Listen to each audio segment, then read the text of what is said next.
You know, when you have a show about gratitude, you've got to be grateful for your sponsors. And in our life of gratitude, you know, we all have guides. Somebody that guided us through our lives, that made us appreciate those things that we have. And that's why I'm so delighted and so grateful for our sponsor, Life Guides. Life Guides is a peer-to-peer community that helps people navigate through their day-to-day stressors by providing a place of empathy, listening, wisdom, and support with a guide who has walked in your shoes, experiencing the same challenge or life experience as you. A true life guide. And because you're listening to our gratitude podcast, if you go to their website, lifeguides.com/schedule a demo and add the code HEALTHY2021. The code is HEALTHY2021 in the free text box. You'll get 2 months of their services for free. 2 months for free. So sign up, show your team you care, get a life guide, be grateful for those guides in your life, as I am grateful for our sponsor, Life Guides. Hey, welcome everybody. This is Leading with Gratitude Live. I'm your host, Chester Elton, coming to you this week from the Gratitude Epicenter of the universe, actually Salt Lake City, Utah. You know, we're broadcasting on LinkedIn, YouTube, Facebook. We're so delighted that you're taking some time to join us. We love our gratitude community. You know, you're fast making us the #1 LinkedIn live show when it comes to gratitude online. So thanks for joining us. You know, we always say, look, give us 30 minutes. We'll give you great information, great inspiration, and a roadmap to a life of gratitude at work and in your personal life. And it's all being brought to you by the wonderful people at Methods. You know, if you want to produce something great online, there's only one guy to call. His name is Brent Klein. You can get to him at methodsofleaders.com. That's Brent at methodsofleaders.com. His phone number is 512-639-2120. Take a screenshot because you're not going to want to miss out on that. Thank you so much, you folks at Methods. Well, listen, I am so excited to introduce to you a new friend of the show. Her name is Gina Hamaday. She's an author. She has a wonderful book that just came out in April of this year. Let me tell you a little bit about her background. Be ready to be impressed. Gina Hamaday is the author of I Want to Thank You, about her year of writing 365 thank you notes to friends, neighbors, family members, mentors, and much, much more. She was the travel editor at Food and Wine magazine and Rachel Ray Every Day, and started her career at the groundbreaking titles of O, the Oprah magazine, and George. She founded the content and societal strategy firm Penknife Media. She has written for the New York Times, Real Simple, and Elle, and wrote the cookbook Buenas Noches. Please welcome to the show our new friend, Gina Hamaday. Gina, welcome to Leading with Gratitude Live. We're delighted to have you on the show. Oh my goodness, I'm thrilled to be here. Thank you so much for the warm welcome. Yes, and you're coming to us live from Brooklyn, New York, where we lived for 6 years and have great memories of living in that great borough. Hey, you know, 365 thank you notes. Now, you wrote this before the pandemic, right? And if I've got the story right, the idea came to you when you were on a train, actually headed to Summit, New Jersey, where I live. So talk to me about that revelatory moment when all of a sudden you said, you know what? I'm going to do this for an entire year. How did that lightning bolt hit you? Sure. So it was January 2018, and I just started a consultancy out in Summit, New Jersey, your hometown, at Boll and Branch, like a soft sheets company. And I had this almost hour-long ride on the train that I was spending, like most of us would probably spend it, you know, lost in my to-do list and feeds and emails. And one day I turned to a stack of thank you notes that I had promised to donors of a fundraiser that I had organized to City Harvest, a hunger organization. And I wasn't necessarily looking forward to the task. It was just something else on my to-do list. But at the end of the train ride, after I had written maybe 5 or 6 of them, there was just something had come over me that was unmistakable, like a calm, peaceful feeling. And I didn't think about it much beyond that, except just feeling that and thinking this was a nice way to start the day. And over the course of that month, in January, I wrote a bunch more. So every day that I spent that morning writing the notes, I would continue to feel this. It felt like my shoulders relaxed, my breathing slowed. And at the end of the month, I was done with my stack of notes. I looked at the list of people I had been writing to. There were 31 people. It was January 31st. So I thought, this was so surprisingly kind of unmistakably positive. Like it really felt like a thing that I wanted to continue. And the idea just came to me fully formed that I've written a thank you note for every day of the year so far. And what if I kept it up? It's so funny. I've been such a big fan of handwritten notes for like forever. So how is it that in this digital age that all of a sudden your book is all about these handwritten notes? Why is that still relevant today, even though we've gone so far into the digital age? What are your thoughts on that? Right. Right. I get, even just yesterday, somebody asked, well, would an email count? What about a text?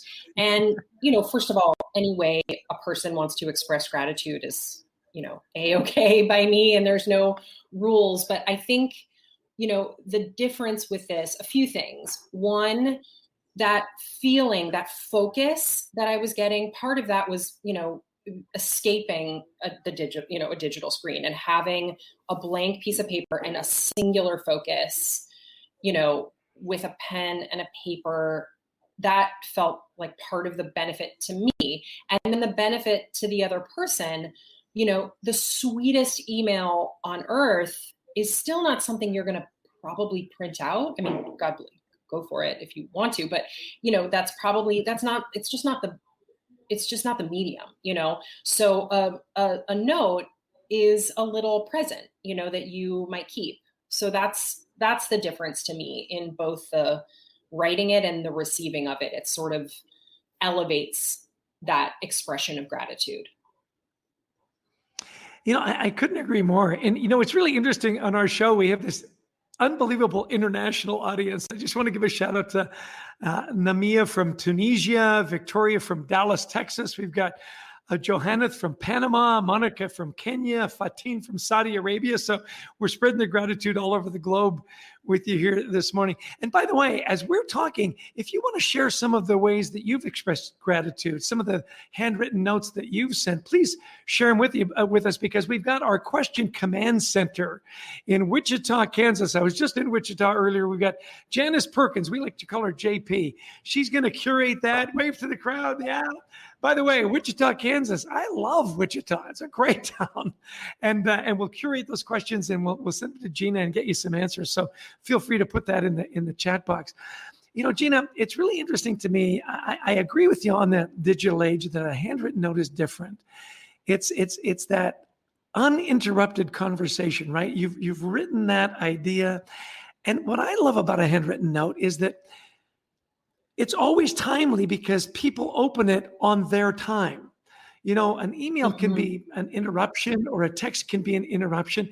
Talk to me a little bit about the experience, like when you read a handwritten note, how different that is. Like you say, it's a little gift. And have there been handwritten notes that you've received that you've kept, like you've put them in a special place, or you put them on your bulletin board? Yeah, absolutely. I mean, I've kept pretty much everyone I've ever received. I mean, if I get a card that's like a Hallmark card with a signature, I'll probably toss that. But anything personalized, I keep. Yeah, I think that method of communication, like you were saying, is it isn't something that I had thought about before this year, but that sort of slow method of communication is really important. And that's such a distinction between that and an email. I'll give you a quick example. In my Friends Month, so every month, to pick up from the origin story, I themed the year. So every month I turned to a different group of recipients. And in my Friends Month, one note that I wrote, mostly that was, pure fun and froth and easy, but there were a couple people that I reached out to with whom I'd become estranged. And one person in particular, I felt my feelings were hurt. And I decided to reach out to her anyway and wrote a short, sweet note. And later I interviewed her for the book about this, how it felt on her end, because that actually opened up a door to us repairing our relationship, which I wrote about in the book. But I asked her, how was this method of communication different than me picking up the phone or sending you an email or a text? And she said it was a slow way of communicating and it allowed for a slow response. In fact, what I always say is for me, there is no expectation of a response. Of course, it's nice to get responses. I love them, but for me, they're gifts and there's no expectation of a response. But in this case, because there was this complicated history, the way she described it was that she received it and put it on her fridge, and she just had a few days to figure out how to respond, and take that time to process. Whereas an email, there's a timestamp and I think there is an expectation, I love that you said that there's a slow response. You've got time, because you're right. With an email, there's an expectation that you'll respond within a day or two. A text, your expectation is within the hour, if not within the minute. Yeah. And and I think part of that is because when you put a stamp on it, you're never really sure when it's going to get there. It may take a couple of days. It may take a couple of weeks. We've got a great question that came into our question command center with JP. So JP, go ahead, ask away. I love this question. So Gina, the question that came in the chat is, how did you prioritize and pick through that list of recipients? Like, how did you work through that process? Sure. So I came up in magazines, which Chester, you introduced that background in the beginning. So I thought of this, I sort of made my own content calendar for the year, right? So every month was a different group of recipients, and I thought of those groups at the outset of the year. And then at the beginning of the month, I would sort of tackle that group in a different way. So neighbors, I would sort of figure out the framework that was appropriate. So for neighbors, I thought, I love my neighborhood. Let me think about the people who've done a favor for me or my family members. Let me write kind of a literal thank you note for something that they might have done in the past that I probably said thank you, but maybe I'll just write a thank you. And I wrote to shopkeepers and, people who live nearby. And those were short and sweet and super pleasant and lovely. And then, compare that to career mentors, and those were longer. And, anyway, the format changed as far as who to pick. I would, write a list at the beginning of the month, and it, was a working list. So sometimes those lists came fast and furious. Sometimes I came up with 10 people, and then, once I started going, I would naturally think of some others. And then another thing was, I learned early on in the year that these themes were helpful to keep me on track, but that I had to sort of break that rule when somebody would, kind of come out of nowhere and do something really nice for me. What I'm thinking of, the example is in my neighbor's month, I wrote to somebody at Trader Joe's who chased me out of the store and across an avenue to give me a bag. And I wrote him a thank you note. So nice of him to do that. Gave it to his manager. And then I walked home. After delivering it, I walked home. My mother-in-law was there after being with my kids all day. She had made us dinner. She had bought my son a new winter jacket. And, that kind of light bulb went off where I thought, I can't, adhere to this strict regimen that I've kind of created just for the sake of it. I need to be flexible and thank people who are doing these kindnesses for me, even if they don't fit into the framework. So that was another thing. Some months were, maybe a little leaner on the recipients that fit the theme. And then I would fill in with, people who had been family members who had been doing all kinds of nice things for me, things like that. I hope that answers the question. I love that. I love that you approached it very much like a writer. Okay, here's the structure. Here's what we're going to do. Here's the plan, and let's execute. It's so fun. We've just had Alejandra from Costa Rica join us, Mary from New Hampshire, Maria from Buenos Aires, Argentina. This is so fun. I love what you said about there isn't an expectation of a response. It's my gift to you. I'm not keeping score on this. And yet I watched your video on the Today Show, and they did ask you a great question. They said, well, did people respond? And of course, I'm sure some did. Did you have one response that was your favorite that really hit home for you? You know what's coming to mind? In my travel month, so my two sort of more conceptual months, career mentors, neighbors, you can really understand what those are. My two sort of more conceptual months were food and travel. And in my travel month, I thought back to trips throughout my life that were memorable and, filled out a list of people who, made them great in one way or another. And I wrote to my childhood best friend's dad, who, always invited me to their family trip to Lake Tahoe. And, thinking back, I just remembered all these details about the trips that were so important to me.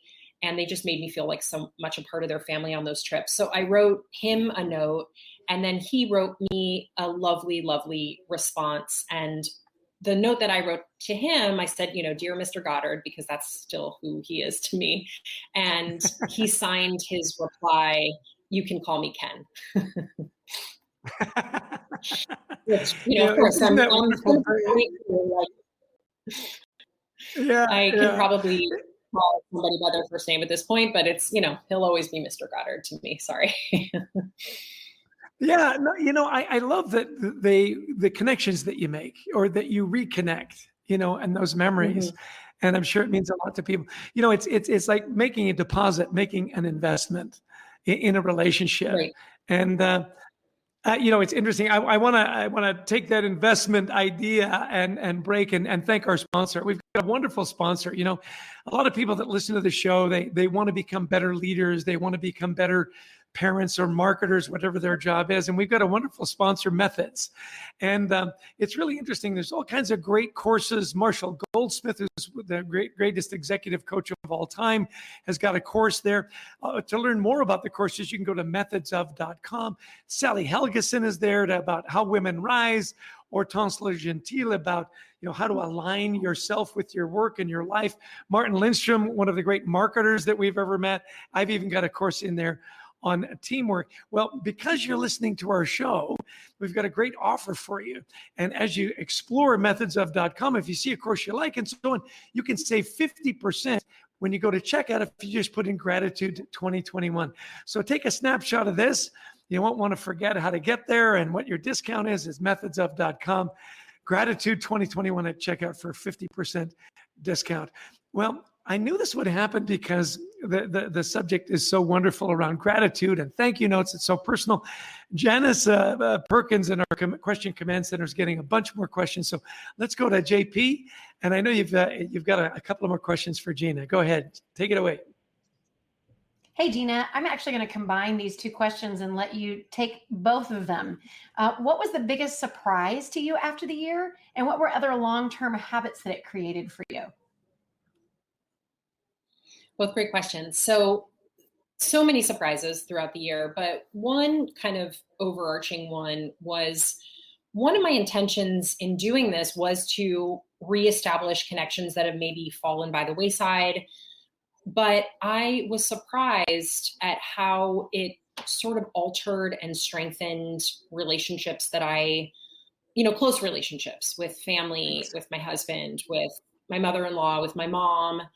I just hadn't thought about it. Those are the people you I guess take for granted in a way. I'm grateful for them. I show my love, but that was surprising at how, writing a note to them actually kind of fundamentally changed our dynamic. So that is one thing. And what lifelong habits did it keep up? So it's a great question. And it's a lovely answer in that it did create a lifelong habit, which is that when I, I think about these in batches now, because that's how I did it throughout the year. Not to say that I'll never just write a one-off thank you note, which I will, but the habit I think that it created was, if something happens right now with my book launch, for example, or, we're going to go on our first family vacation in, obviously, as everybody knows, a very long time next month. If there's something like that, I have a group of people that I will sit down and thank. And there just are so many benefits to this. Even right now, as I'm planning this trip to California for next month, I literally started the list already, because one of my friends is lending me her car, and I'm going to have a party for my youngest son at her club, at her beach club, even though she's not going to be in town. Anyway, so she's like number one on this list that I'm thinking ahead and thinking, okay, she's going to get a thank you note at some point when I get home. So it's sort of this shift where I'm no longer doing that thing where I'm like, oh, okay, let me think of a random topic and think of 20 people to thank for that random topic. It's a little more organic, but something big happened to me. My book came out. I'll just throw it up here. Hello. My book came out. It was a great launch. And who made it great? Oh my gosh, those producers who, went above and beyond.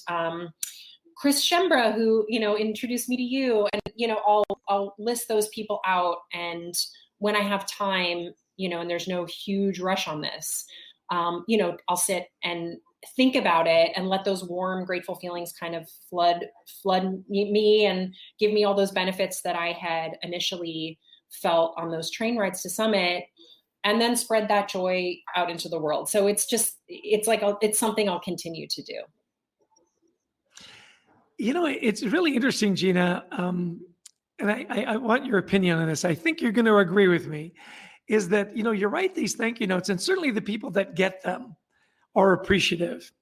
There really is, as you've mentioned kind of already, the cathartic part of writing the note and remembering those relationships that is the benefit to the giver of the thank you note. It's really interesting, as I was going through and researching about you, one of the things I love about your thank you notes is your handwriting is a mess. I mean, it's really personal. I mean, you didn't carefully print that out, which I think makes it even more personal. That's the way you write, and that's you, as opposed to, like you say, in an email or a text where it's so sterile. There's you in that writing, isn't there? Don't you find there's a benefit in just writing the note? Absolutely. Yeah. I mean, first of all, that's probably the question I get asked most frequently. It's like somebody thinks that they have an out. People think like, oh, well, this sounds nice for you, and there's something about it that sounds appealing, but sorry, my handwriting is terrible. And I'm like, no, so is mine. And it's actually more interesting if it's truly illegible. Like if you truly can't read, yeah, fine, type it out and send it. But I promise, 99 people out of 100 will have perfectly fine handwriting.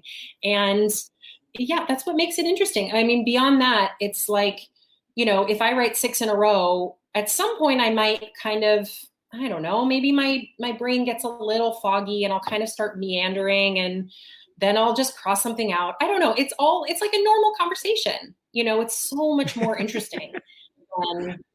It's funny, as we're talking about this. Yeah, as we're talking about this, my mother used to write me letters and stuff.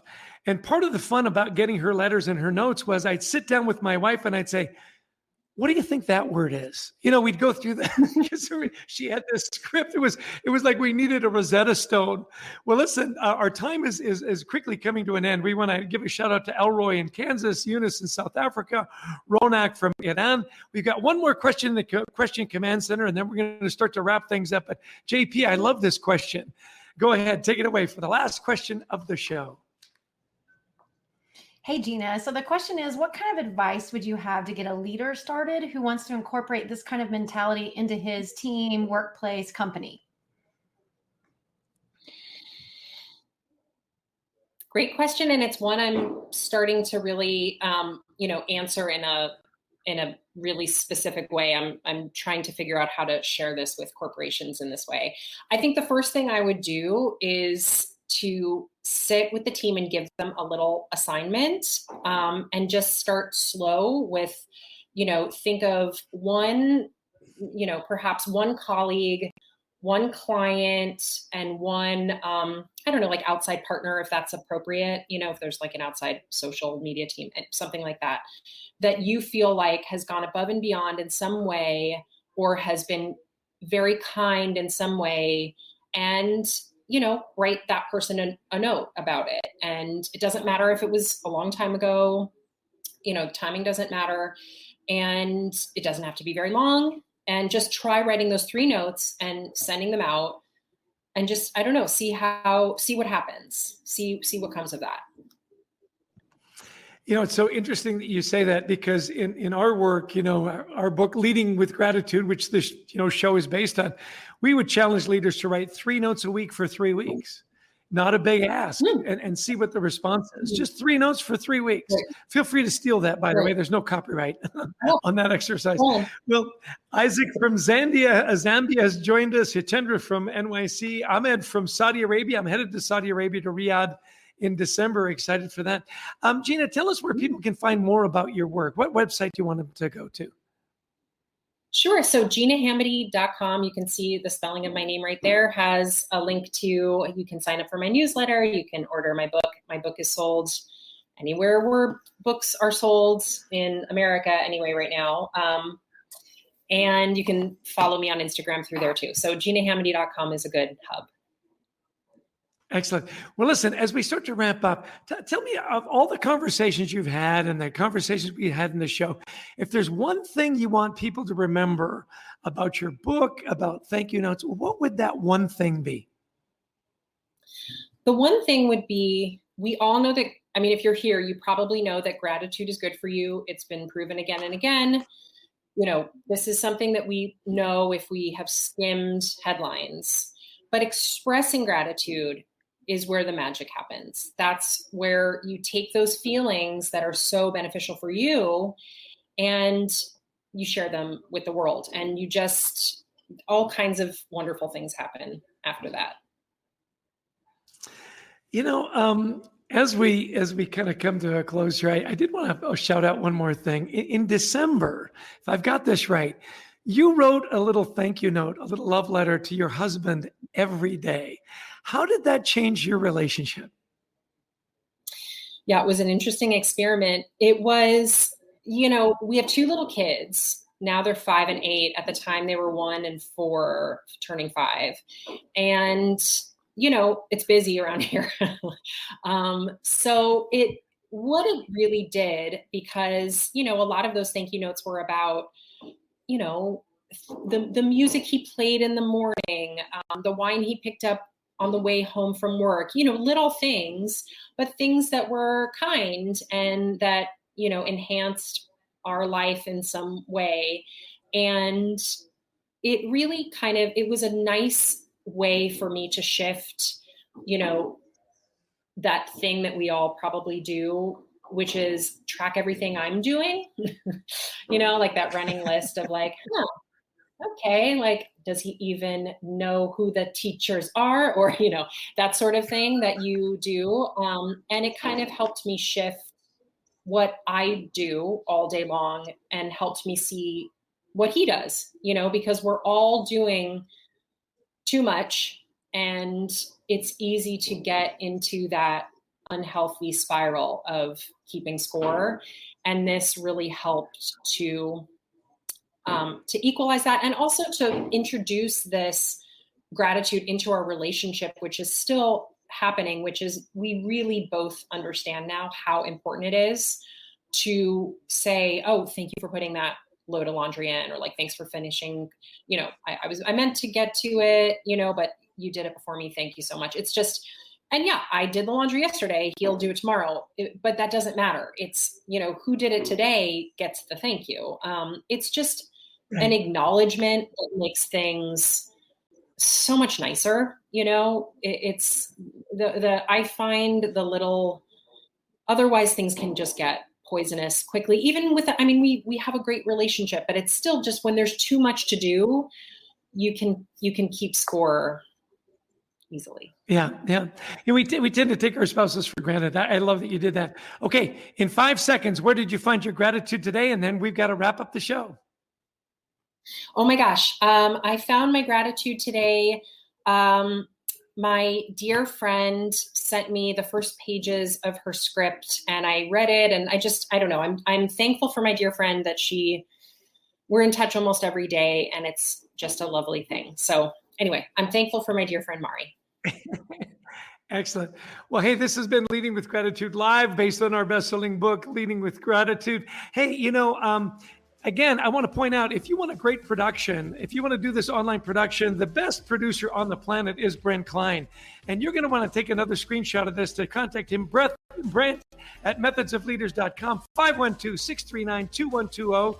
And don't forget, if you want to invest in yourself, become a better leader, become a better person, there's only one place to go. It's methodsof.com. You put in the little checkout, Gratitude 2021, you get a 50% discount. Well, listen, I thank you so much to our gratitude community for joining us from all over the planet. I want to give a shout out to our publisher who published our book, Leading with Gratitude Live. Alan Mullally said, I love, love, love this book. Quick little call to action. Buy me, buy me, buy me. Follow me on LinkedIn. Sign up for our Gratitude Journal newsletter. We've got the team here. Look, there's Christy Lawrence. She's in Atlanta, Georgia. We got Gina, she's in Brooklyn. We got Wichita, Kansas, the Question Command Center. Brent Klein, who's not going to go on camera for some reason. He produces us out of Austin, Texas. This is our team. I'm grateful for all of them and for all of you. We've got a tradition, Gina. We're going to turn up the music and just dance it out here. Have a great day. Give us your best dance move. Maybe a little, Michael Jackson Thriller. Hey, thanks so much, everybody. We'll now look forward to seeing you next week for another 30 minutes of gratitude at work and in your personal life. Thanks so much for your time. Kisses, hugs, dancing.